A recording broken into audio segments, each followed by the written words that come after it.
Our scripture reading today comes from the Gospel of Luke in the 10th chapter, the 25th verse and following. Hear these words.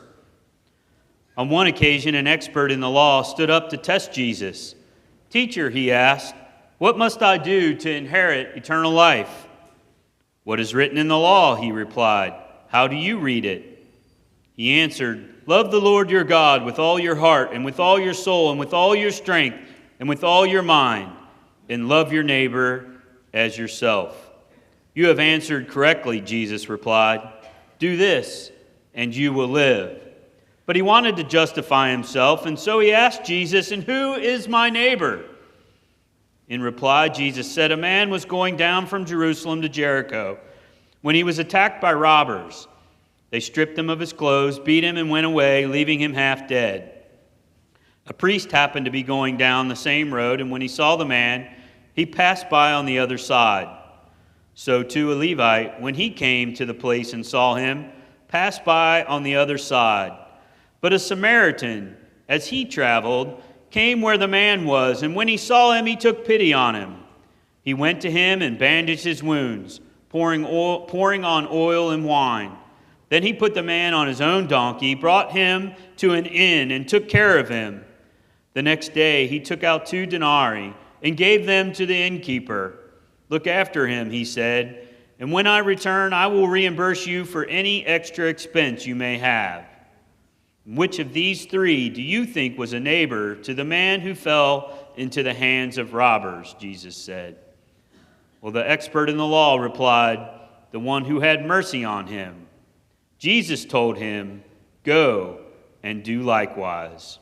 The word of God for the people of God.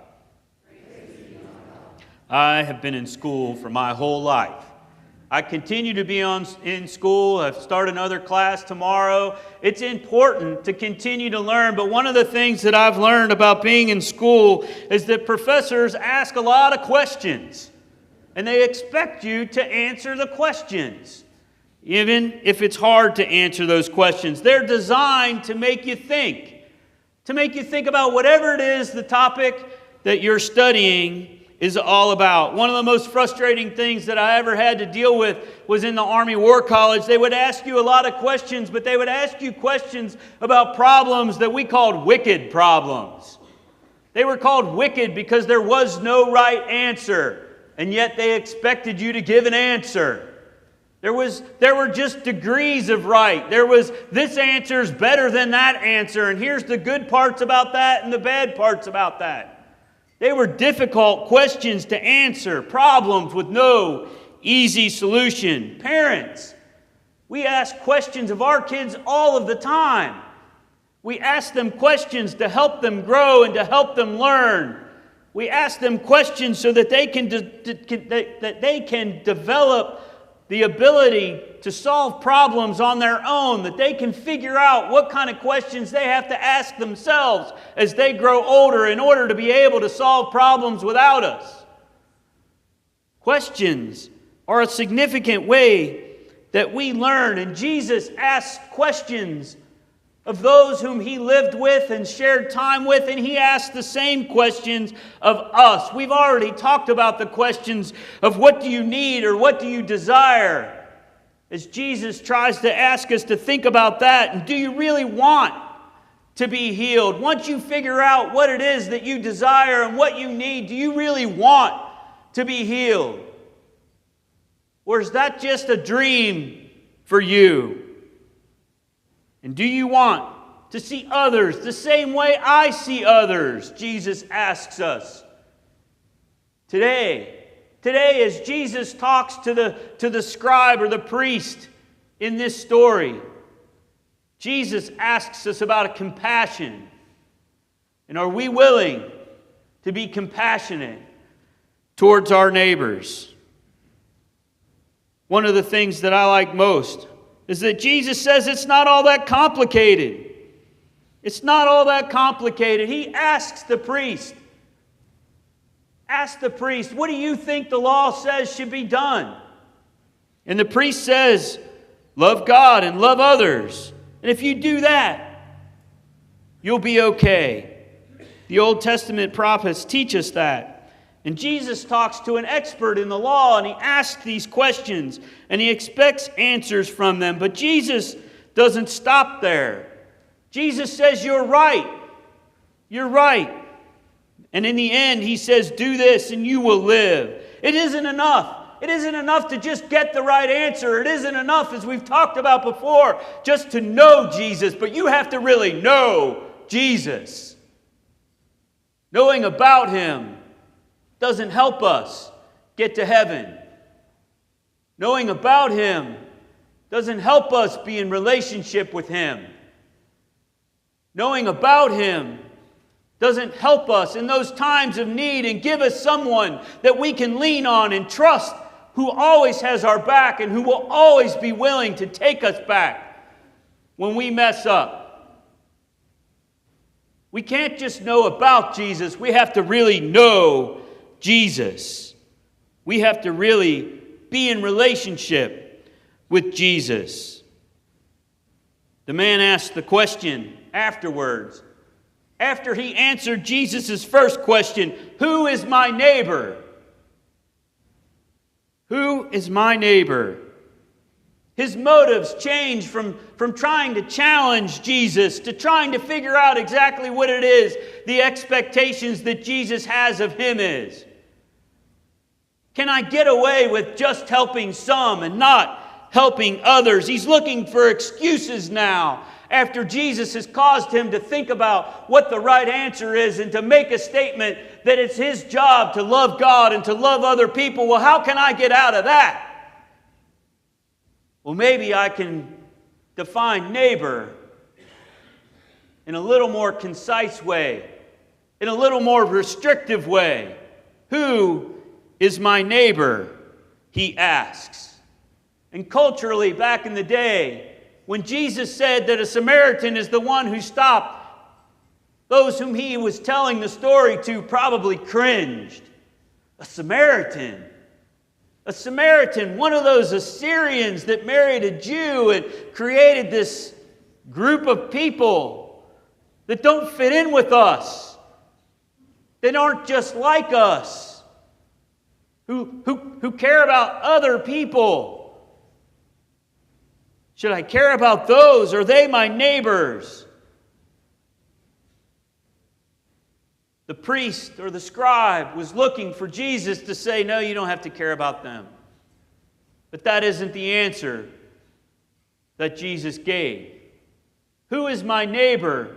he asked. Samaritans might have been the challenge of the day back then. Who is the challenge of the day today? What group of people do we struggle to love? What group of people do we struggle to care about? What group of people, when we see them on TV, do we say, "Oh, I don't want anything to do with those people"? What group of people, as we're walking around in our communities, in our neighborhoods, the new people that are moving in, that we're pretty cautious about because we don't know what they're like? Who are those people in our lives? The same kind of people that the Samaritans would have been back then still exist today. We just use different words. And for each one of us, that group might be different. For each one of us, there is someone who we struggle with. But Jesus says, all of those people are our neighbors. All of those people are people we should care about. All of those people are people that we should love. The story isn't just about that, though. The story isn't just about saying that we should love everyone. There's no secret in that. Jesus gave us that commandment to love God and to love your neighbor. And by neighbor, he means each and every person that's in our lives. But part of this story is about not making excuses for not doing that. For not justifying making a different decision. For not coming up with reasons to walk away from people who are in need, who need our help. A man got robbed. A priest walked by. A Levite walked by. People who in that culture would have been expected to help someone. And they walked on by. They came up with reasons to justify to themselves why I should not stop to help this man until a Samaritan came along. And Jesus tells us that if in your heart you're struggling to help someone who's in need, you're struggling to tell someone about Jesus because they're not your kind of people, you're struggling to share the gospel message with people in your lives, close to you, like your family and your friends, acquaintances, at work, or in your groups of hobbies and friends that you have related to school and football and all those other things that we do, card clubs, or a stranger like the Samaritan found on the side of the road. Jesus says there are no excuses. There are no excuses for not helping our neighbor. How different would the world be if we all embraced the teaching of Jesus Christ and helped people who needed that help? How different would the world be? I was told one day that if we could live by the commandment that Jesus gave us, to love God and to love one another, that an employee handbook would just say, do the right thing. That would be all we would have to read. And I would offer to you that it wouldn't just apply to our employee handbooks or our school handbooks, but it would apply to life. Just do the right thing. In every circumstance that we find ourselves in, just do the right thing. That's what God's calling us to do. Don't make any excuses for yourself. And don't make any excuses for me. Just do the right thing, he says. But in order to do the right thing, sometimes we have to take a little risk. The priest, the Levite, the Samaritan, they were traveling down a road that was not a safe road to travel down. Evidenced by the fact that someone else had already been robbed and left on the side of the road for dead. And yet they risked going down that same road. The difference in the people in our story is that the Samaritan was willing to just risk a little more. Risk a little more to stop and help this man. Not knowing where the robbers were, not knowing if he was putting himself in more danger, not knowing what was going on with the man who was laying on the side of the road and whether that man was going to hurt him or treat him with respect and courtesy, or whether some other motive was going to be present when he stopped to help. The Samaritan had to risk his own personal safety, and I'm not suggesting that we do things that are impractical or that would cause ourselves personal harm, but there are ways and times in which we have to risk something. Maybe we have to risk rejection. The worst possible thing that could happen to any of us. To be rejected. To share the gospel message with someone and have them not accept it the way we want them to. Are we willing to risk rejection when we share God's message? Or are we afraid? And does that fear stop us from doing what God has called us to do? To love Him and to love others. We have to risk things. We have to risk things, and then we have to be willing to be involved, just like the Samaritan. We have to be willing to get involved when someone needs help. We have to be willing to share, like the Samaritan, of our time and our resources. Probably one of the biggest reasons and one of the biggest excuses we have for not helping is I don't have time. I don't have time to do that. I don't have time to give to that cause. I don't have time to spend at church outside of Sunday morning. I don't have time to go to that mission or ministry, to Christ Table or to the Free Store or to Heartbeats or to church to help out with one of the events that are happening. My time is filled up with other things. Are we willing to risk those other things to be in service to Jesus Christ? Are we willing to give more than just the hour that we're here to serve and to share and to love? That's what Jesus calls us to do. Sometimes it takes more. And are we willing to risk that more in our lives? Or are the other things that we have to do, and I'll put the word have in quotation marks, more important than serving Jesus? Because Jesus calls us to serve our neighbors. Our neighbors, anyone who is in need, anyone who needs our help, anyone who needs to hear the gospel message. That's who Jesus calls us to serve. To give of our time and our talent and our treasure to help those people. And Jesus did one more thing as he finished his story, as he finishes his parable, an opportunity to teach through the story. He asks the religious expert, which of these three do you think was a neighbor to the man who fell into the hands of the robbers? And the gentleman answers, the one who had mercy on him. Jesus tells this religious Jew that's standing in front of him that he has to go beyond just seeing the people who are just like him as his neighbors. That the Samaritan helped someone who was not like him, who was not part of his friend group, who was not part of his family. He was willing to help, and he changed the focus of the question.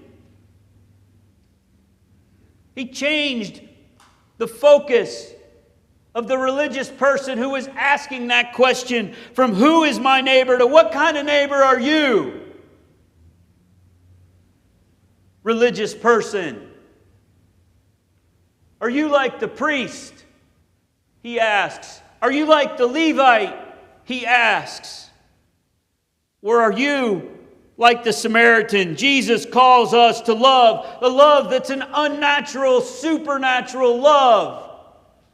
The kind of love that we can only share if we allow that love to swell up inside of us, the love that comes from Him.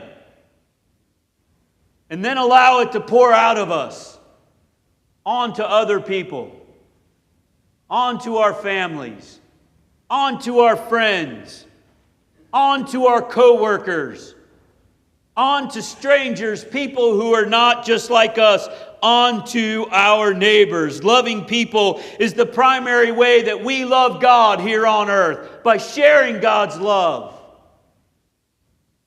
with each and every person whom we come in contact. If Jesus asked you the question, if Jesus asked you, who are you most like? What would be your answer? If you were to be really honest with yourself, how would you answer that question? Are you the kind of person who tends to walk to the other side of the road and not get involved when someone is in need? Or are you the kind of person who takes the example of the Samaritan and loves their neighbor unconditionally with a love that Jesus Christ has? The same kind of love that He has for you. Are you willing to show it to other people? Jesus calls us to love our neighbor. He asks us to think about who our neighbor is and how we can share that love. Jesus gave us an example of how to share that love. As his ministry started to draw to a close, Jesus, knowing everything that was going to happen, willingly went back to Jerusalem. Was willing to have a final meal with his best friends, the disciples, on the Passover, knowing that he was going to be given up to the authorities, crucified, died, and buried. Jesus, the ultimate act of compassion, gave himself up for me and for you. And today, we celebrate communion in remembrance of that act. In a couple of minutes, we're going to pass out the bread and the juice and share in communion with one another. But Jesus asks us today to think about our lives and to think about those times in which we have not had compassion for other people and ask for forgiveness. And as I prepare the table for communion today, I'd invite you to think about those times. Give them back to Jesus. Ask for forgiveness. And let him know how much you care for him, knowing that he cares for you.